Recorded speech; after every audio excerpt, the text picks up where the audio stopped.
Sagutin ko lang yung ibang tanong, no? May tanong si Bossing, street legal na po ba ang muffler? Sa totoo lang, hindi.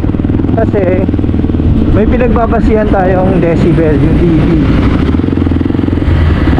Dati ang decibel limit natin, alam ko, is 115 decibel. Kailangan, hanggang dun lang. Pero ngayon binaba nila sa 99 decibel na lang.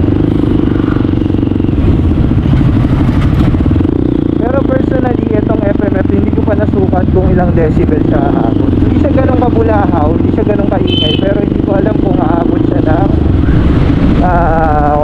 99 decibel. Kasi pag lumampas siya doon, hindi siya pwede, hindi siya straight. Huhulihin tayo ng LTO. Pero meron akong stock,